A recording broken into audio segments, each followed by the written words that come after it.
नमस्कार, मेरा नाम है वर्तिका नंदा। आज के इस अंक में मैं आपसे बात करूंगी टेलीविजन साक्षात्कार के बारे में। साक्षात्कार यानी कि इंटरव्यू, ये दो शब्दों से बना हुआ है, इंटर और व्यू, जिसका मतलब हुआ साक्षात करना, संवाद करना, आपस में बात करना। वैसे साक्षात्कार एक ऐसी विधा है जिसका इस्तेमाल पत्रकारिता के हर तरह के मंच में होता है, चाहे वो टेलीविजन हो, रेडियो हो या फिर इंटरनेट पत्रकारिता। सभी जगह साक्षात्कार की एक महत्वपूर्ण भूमिका है।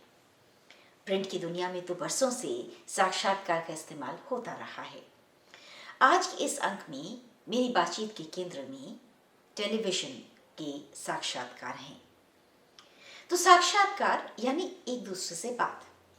अब यहाँ पर सबसे पहली बात जो आपके सामने मैं रखना चाहूंगी कि साक्षात्कार एक व्यक्ति किसी और व्यक्ति का भी ले सकता है, या कई बार 2 या 3 पत्रकार भी किसी एक व्यक्ति का इंटरव्यू ले सकते हैं, या फिर एक पत्रकार एक साथ 2 या 3 हस्तियों का इंटरव्यू भी ले सकता है। इसका मतलब ये हुआ कि साक्षात्कार की अलग अलग विधाएं हो सकती हैं, जिसमें एक तरफ एक से ज्यादा व्यक्ति हो सकता है और दूसरी तरफ भी एक से ज्यादा व्यक्ति हो सकते हैं। असल में जो समाचार माध्यम हैं, उनकी सबसे बड़ी भूमिका के तौर पर हम ये सब जानते हैं कि शिक्षित करना, सूचित करना और मनोरंजन करना, ये आधारभूत तत्व हैं जिन्हें वे ध्यान में रखते हैं। कई बार खबरें अलग अलग स्रोतों से आती हैं और न्यूज़ मीडिया में हम उन समाचारों को देखते हैं, लेकिन बहुत सी चीजें साक्षात्कार के बिना अधूरी होती हैं, क्योंकि जब तक आप उस व्यक्ति से सीधी बात नहीं करते तब तक कई बार बातें सामने नहीं आ पाती। इसलिए बातचीत के माध्यम के तौर पर और संवाद की जरूरत के तौर पर साक्षात्कार एक बहुत महत्वपूर्ण विधा है। साक्षात्कार कई तरह के हो सकते हैं, जैसे कि बहुत निजी साक्षात्कार, औपचारिक साक्षात्कार या फिर अनौपचारिक। राजनीतिक साक्षात्कार भी हो सकते हैं, आर्थिक भी, सामाजिक और कई बार पूरी तरह से मनोरंजन पर आधारित साक्षात्कार। इन सभी का मकसद होता है समाचार को, खबर को, किसी महत्वपूर्ण बिंदु को, किसी महत्वपूर्ण तथ्य को बाहर सामने लेकर आना और उस व्यक्ति या व्यक्तियों से विस्तार से बातचीत को करना। ये तो थी साक्षात्कार की एक मोटे तौर की भूमिका। लेकिन साक्षात्कार को असल में किया कैसे जाता है, ये मैं आपको कह दूं कि असल में साक्षात्कार किसी भी पत्रकार के लिए एक बहुत जरूरी टूल, बहुत जरूरी उपकरण है। जितना जरूरी है पत्रकार के लिए लिखना, उतना ही जरूरी है बोलना और उतना ही जरूरी है साक्षात्कार की परंपरा में पारंगत होना। टीवी के साक्षात्कार को बाकी और माध्यमों की तरह 3 मुख्य हिस्सों में बांटा जाता है। साक्षात्कार से पहले की तैयारी, साक्षात्कार के दौरान और साक्षात्कार के बाद। सबसे पहले बात करते हैं कि साक्षात्कार से पहले क्या करना होता है। अब आप सोचेंगे तो बहुत आसान सी बात है, हम किसी का भी जाकर साक्षात्कार कर लें और कुछ सवाल सोच लें। ऐसा बिल्कुल नहीं है। आपको साक्षात्कार करने से पहले मानसिक और पूरी तरह से होमवर्क की तैयारी करनी होती है। अब मैं आपको बताती हूँ क्यों और कैसे। मिसाल के तौर पर आपको दिल्ली के पुलिस कमिश्नर का इंटरव्यू करना है। अब आप क्या करेंगे? आप सबसे पहले शोध करेंगे, रिसर्च करेंगे कि ये इंटरव्यू अगर हम करने जा रहे हैं तो हमारे पास बैकग्राउंड इंफॉर्मेशन क्या है। दिल्ली जैसे राज्य का गठन कब हुआ, दिल्ली में इतने साल से पुलिस व्यवस्था क्या है, यहाँ पर लॉ एंड ऑर्डर की क्या समस्याएं हैं, इससे पहले कौन से पुलिस आयुक्त रहे, क्या बदलाव लाए गए, इस समय अपराध को लेकर दिल्ली की दशा क्या है, आंकड़े क्या कहते हैं, क्या ये पहले से बेहतर हुए या बदतर हुए, और क्या नए बदलाव दिल्ली पुलिस अपनी कार्यप्रणाली में लाने वाली है। ऐसे बहुत सारे सवाल आपके दिमाग में आने चाहिए और आपको उनके बारे में एक बैकग्राउंड इंफॉर्मेशन यानी कि अपना होमवर्क तैयार करना चाहिए। इससे आपको मदद मिलेगी कई तरह से, जैसे कि एक तो आपको उस विषय की पूरी जानकारी होगी। आप जब बात करेंगे, आपकी बात में तथ्य होंगे, कॉन्फिडेंस होगा और आप ये जानेंगे कि आपको जो जवाब दिए जा रहे हैं उनमें आपकी तरफ से और नया सवाल क्या जोड़ने चाहिए और जो बात आपको बताई जा रही है वो तथ्यपरक है या नहीं है। तो ये बैकग्राउंड इंफॉर्मेशन किसी भी साक्षात्कार की रीढ़ की हड्डी की तरह होती है। इसके बाद आप ये जानने की कोशिश करेंगे कि आपको ये इंटरव्यू क्यों करना है, इसका मकसद क्या है। क्या किसी विशेष उपलक्ष्य में आप कर रहे हैं? दिवाली आ रही है, नया साल आ रहा है, होली का त्यौहार है, रक्षाबंधन है, उस किसी त्यौहार की विशेष तैयारी को लेकर आप ये इंटरव्यू कर रहे हैं, या फिर अपराधों में इजाफा हुआ या अचानक कमी आई, या फिर कोई नए तरह का आंकड़ा आया, उस वजह से आप इसे करना चाहते हैं।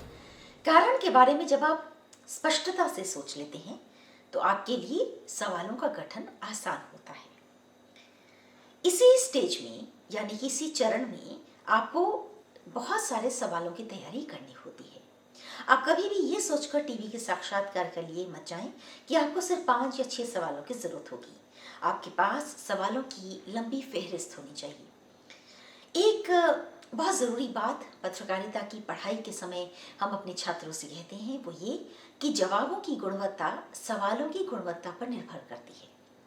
अगर आपके सवाल सुगठित, सुविचारित, पूरी तरह से सोचकर और तथ्यों पर आधारित बनाए गए हैं तो ये आप उम्मीद कर सकते हैं कि आपको जो जवाब दिए जाएंगे वे भी परिपक्व होंगे और उससे दर्शक को सूचना मिलेगी और संतुष्टि भी।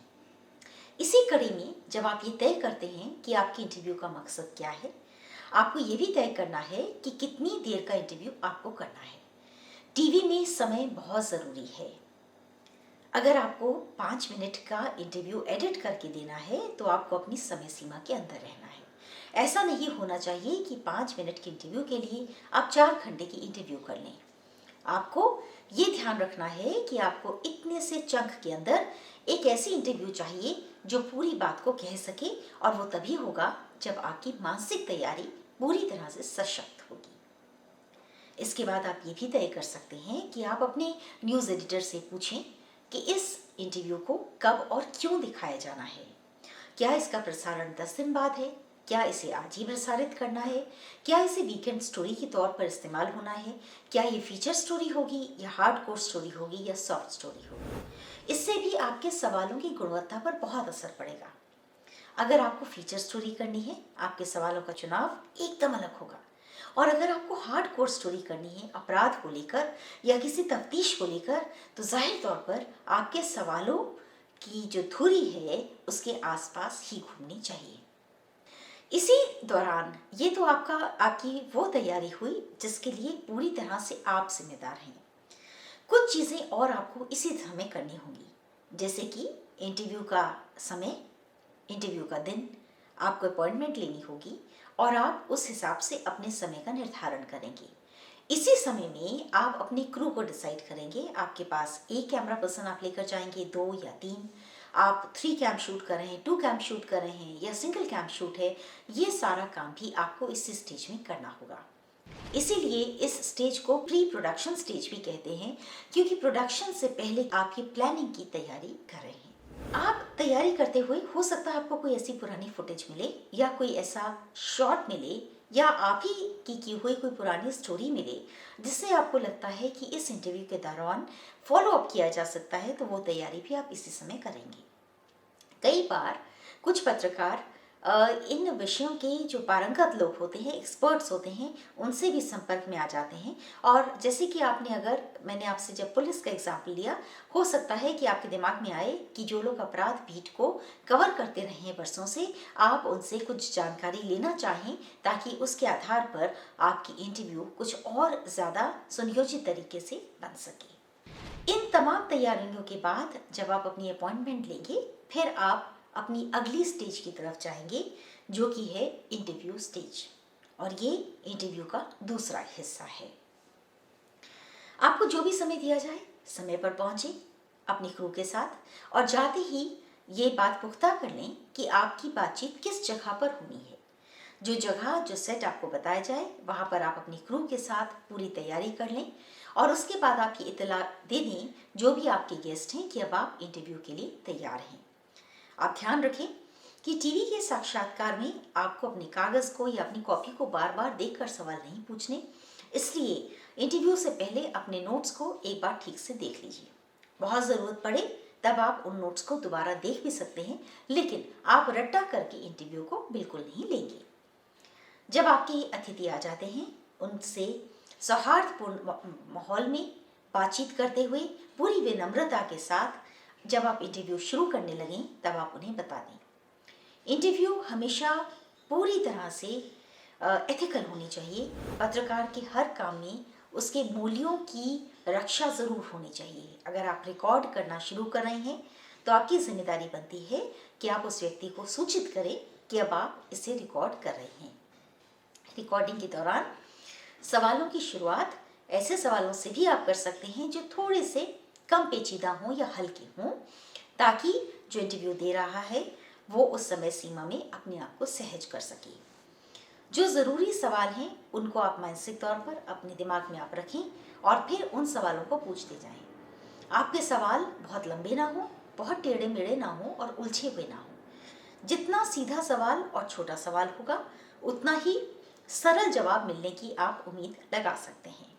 जब आपको जो इंटरव्यू दे रहे हैं, जब वो जवाब दे रहे हों, तो आप अपने आई कांटेक्ट को, दृष्टि से, आंखों से आप उस संपर्क को बनाए रखें। इंटरव्यू देने वाले को ये बिल्कुल नहीं लगना चाहिए कि आपकी दिलचस्पी इंटरव्यू लेने में नहीं है या फिर आपका ध्यान कहीं और है।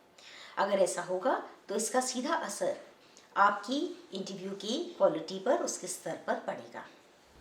इसी तरह टीवी के इंटरव्यू में तो खास तौर पर पत्रकार बात करते हुए अपनी गर्दन को भी थोड़ा हिलाते हैं। कोई ज़रूरी बात है जिससे आप सहमत हैं, आप तब भी अपनी गर्दन को हिला सकते हैं, इसे नॉड कहते हैं। और आपका जो रिपोर्टर, आपका जो कैमरा पर्सन है, अगर आपके पास 2 कैमरा हैं, एक कैमरा अतिरिक्त है, तो उसी दौरान वो कटअवीज़ भी ले सकता है, ताकि जो शॉट्स इंटरव्यू के दौरान बहुत सहज और ज़रूरी लग रहे हैं उनकी रिकॉर्डिंग भी हो सके। इंटरव्यू के दौरान इस बात का ध्यान रखें, हो सकता है आपने 20 सवाल तैयार किए हों, लेकिन पहले आपको ऐसे सवाल का जवाब मिल गया हो जो आपने 15 नंबर पर लिखा है। आपको उसी लिस्ट के अनुरूप जाना हो, ये बिल्कुल ज़रूरी नहीं है।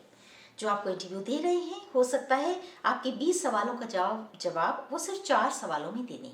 इसलिए इंटरव्यू के दौरान पूरी तरह से सतर्क होना ज़रूरी है।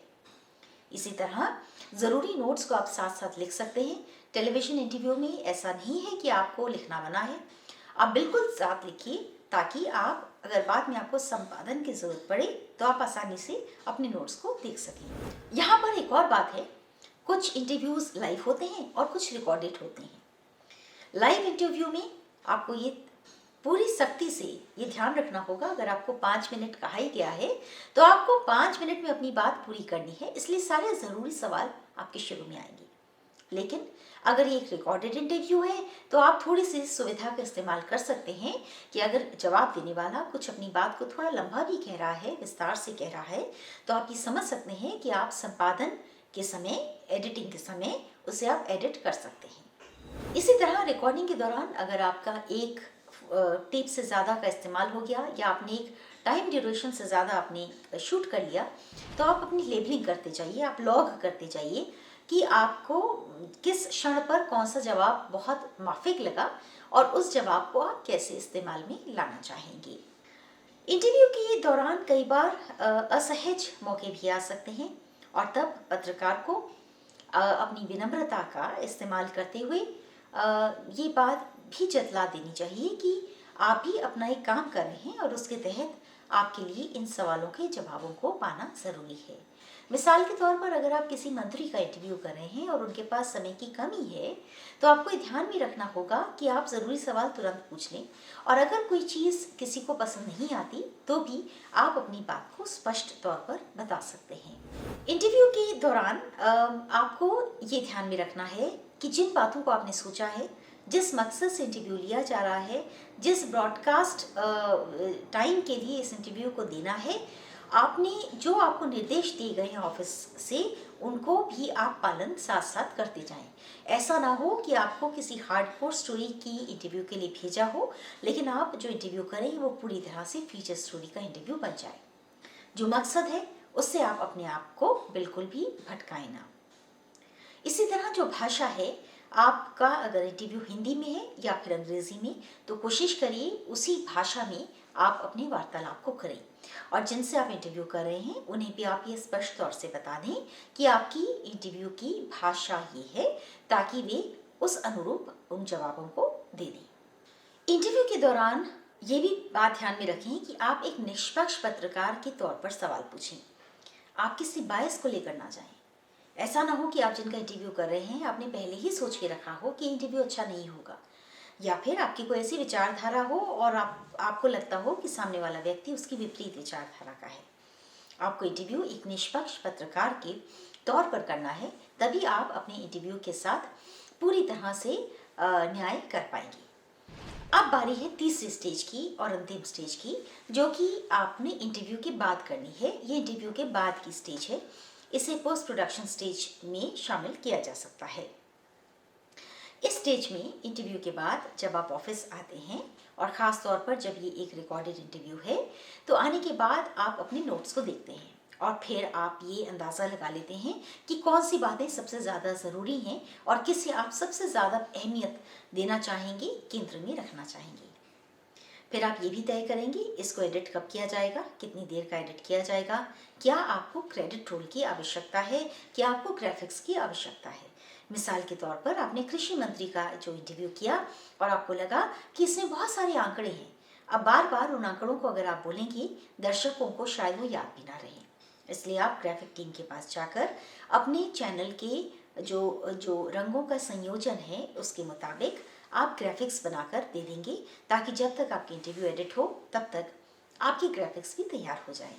ग्राफिक्स भी बहुत सधे हुए, कम शब्दों में और बहुत आसानी से समझ में आने लायक होने चाहिए। इसी स्टेज में आप ये तय कर लेंगे कि आपने इंटरव्यू में जो आपको सामग्री मिली उसका इस्तेमाल किन अलग अलग रूपों में किया जाना है और क्या इसमें किसी और फुटेज के इस्तेमाल की ज़रूरत है। हो सकता है कि किसी खास स्टोरी में आपको लगता हो कि इसके साथ अगर 2015 की वो कोई पुरानी फुटेज लगा दी जाए तो अच्छा लगेगा, तो वो फुटेज को भी आप साथ में ढूंढकर इस्तेमाल कर सकते हैं। जैसे कि आपने किसी लोक नर्तक का इंटरव्यू किया या किसी ऐसे व्यक्ति का जिसे पद्मश्री मिला है और उसने किसी इंटरव्यू के दौरान कोई ऐसी बात कही जो आज से 8 या 10 साल पुरानी है और आपको लगता है उसका फुटेज आपके चैनल के पास है, तो आप उस फुटेज का इस्तेमाल भी साक्षात्कार की एडिटिंग के दौरान कर सकते हैं। इससे दर्शक को उसे देखना अच्छा लगेगा, एक रिमाइंडर वैल्यू बनेगी, उसे स्मृति में उन शॉट्स को याद करते हुए देखना अच्छा लगेगा। और एक और बात है, इससे इंटरव्यू की एक रूपता भी टूटेगी। कई बार किसी एक इंटरव्यू में सिर्फ दो लोग बार बार जब आपस में बात करते हैं तो उसमें एक रूपता आ जाती है, कुछ नयापन नहीं दिखता। तो इस तरह की अतिरिक्त सामग्री उसमें एक नयापन लाएगी। इसी तरह अगर आपको किसी तरह के संगीत के इस्तेमाल की ज़रूरत है, अगर आपने किसी संगीतकार का इंटरव्यू किया है, तो वो भी आर्काइवल फुटेज की तैयारी आप साथ में कर लें। अब आपको ये भी हो सकता है कि आपको लगे इसमें हमें क्रेडिट रोल में कुछ लोगों का नाम देना है, क्योंकि आपने कुछ सामग्री वहाँ से ली। हो सकता है आपने कुछ सामग्री एनआई से ली हो या पीटीआई से ली हो या किसी अखबार से ली हो, तो आपकी ये जिम्मेदारी बनती है कि आप उस एजेंसी को या उस ऑर्गेनाइजेशन को, उस संस्था को, संगठन को वो क्रेडिट ज़रूर दें, क्योंकि ये पत्रकार की जिम्मेदारी है कि अगर आपने कोई भी सामग्री कहीं से ली तो वो धन्यवाद ज्ञापन आपको देना चाहिए। इसके साथ ही आप ये जानते हैं कि अब टेलीविज़न पत्रकारिता असल में विविध आयामों की पत्रकारिता है। आपने जो एडिट किया है, हो सकता है कि उसका इस्तेमाल फेसबुक पर, ट्विटर पर, सोशल मीडिया के अलग हैंडल्स पर, मल्टीमीडिया पर, चैनल की अपनी वेबसाइट पर वहाँ भी इस्तेमाल होना हो। तो अब आपकी जिम्मेदारी ये भी बनती है कि आप उसी इंटरव्यू से कई और हिस्से भी काट लें, कुछ और चंक भी काट लें, ताकि अगर चैनल उनको उन प्लेटफॉर्म्स पर इस्तेमाल करना चाहता है तो आपकी तरफ से उसे बनी बनाई सामग्री मिले। इसके लिए अच्छा तरीका ये होता है कि जैसे आपने जब पूरा एडिट किया 5 मिनट की इंटरव्यू और आपने एक प्रोमो भी बनाया करीब 25 सेकेंड या 20 सेकेंड का, तो आपने प्रोमो रखा उसके बाद फिर आपने सोशल मीडिया प्लेटफॉर्म्स के लिए अलग अलग चीज़ें एडिट की। आपने ध्यान में रखा कि कीवर्ड्स आप क्या डालेंगे, हैशटैग क्या होगा, किस किस को टैग किया जाना, ये भी बहुत ज़रूरी है। समय, तारीख, प्रसारण का वक्त, ये सब भी आपको उसमें लिखना है। इससे फ़ायदा ये होगा कि आपके इंटरव्यू की रीच बढ़ेगी और ज़्यादा से ज़्यादा लोग उसे सुन पाएंगे। एक बात और है, कई बार पत्रकारों को अपना फीडबैक सुनना अच्छा नहीं लगता, लेकिन ये बहुत ज़रूरी बात है कि आप अपने काम का फीडबैक भी लें। तो इंटरव्यू के अंत में जो आप ग्राफिक बनवाएं उसमें आप फीडबैक के लिए अपना ईमेल एड्रेस भी लिख सकते हैं। एक पत्रकार की जो आप पढ़ाई करते हैं एक छात्र के तौर पर, ये भी जानना ज़रूरी है कि असल में ये पूरा जो साक्षात्कार भले लेना हो या फिर एक स्टोरी को लिखना हो, इसके लिए आपकी तैयारी सतत होनी चाहिए। ये हमेशा चलती रहनी चाहिए, जारी रहनी चाहिए। किसी भी इंटरव्यू के लिए ये ज़रूरी बात है कि आप लगातार पढ़ रहे हों। समाचार पत्रों से या समाचार के अलग अलग माध्यमों से आपका निरंतर संपर्क हो, ताकि जब आपको अचानक किसी के इंटरव्यू के लिए जाना पड़े तो आपके लिए हड़बड़ी की या परेशानी की बात ना हो। आपका राष्ट्रीय और अंतर्राष्ट्रीय मुद्दों पर आपकी पकड़ हो। तो जब आपने ये इंटरव्यू तैयार कर ली और आपने एक पैकेज बना लिया, उसके बाद आप अपनी एडिटिंग टीम को दिखा सकते हैं, एडिटोरियल टीम को दिखा सकते हैं। और अगर किसी तरह के सुझाव की बात, बदलाव की बात कही जाए तो उसे भी आपको अगर वो उचित लगती है तो उसे स्वीकार करना चाहिए। इस तरह से आपका टेलीविजन का साक्षात्कार तैयार हो जाएगा। जिसका आपने इंटरव्यू लिया है उन्हें भी आपको बताना चाहिए कि आपका इंटरव्यू किस समय प्रसारित होगा। इसके अलावा अगर आपने साक्षात्कार से पहले या साक्षात्कार के दौरान किसी भी तरह का कोई वादा किया है तो आप या तो उस वादे को निभाएं या फिर आप वादे को ना करें। पर ऐसा नहीं होना चाहिए कि आपके काम की वजह से आपकी संस्था का नाम खराब हो या फिर आपकी प्रतिष्ठा पर कोई आ जाए। जो भी इंटरव्यू किया जाए या जो भी कहा जाए वो पूरी तरह से तथ्यपरक हो। इंटरव्यू की एडिटिंग के समय भी तथ्यों के साथ हेर फेर ना की जाए। अगर किसी ने किसी बात को जोर देकर कहा है तो जानबूझकर दो अलग अलग वाक्यों को इस तरह ना जोड़ा जाए कि अर्थ का अनर्थ हो, क्योंकि साक्षात्कार एक महत्वपूर्ण विधा है। और अगर आप इसमें पारंगत हो जाते हैं और आप अपने काम को पूरी ईमानदारी और निष्पक्षता के साथ करते हैं तो आपके लिए एक भविष्य, एक सुनहरा भविष्य आपका इंतजार कर रहा हो सकता है। पत्रकारिता की पढ़ाई जो छात्र कर रहे हैं, मुझे उम्मीद है कि उन्हें आज के इस अंक से फ़ायदा हुआ होगा, आप लाभान्वित हुए होंगे और आपको कुछ सीखने को मिला होगा। आप अगर अपना कुछ फीडबैक देना चाहें तो आपका बहुत बहुत स्वागत है। आज के लिए इतना ही। नमस्कार।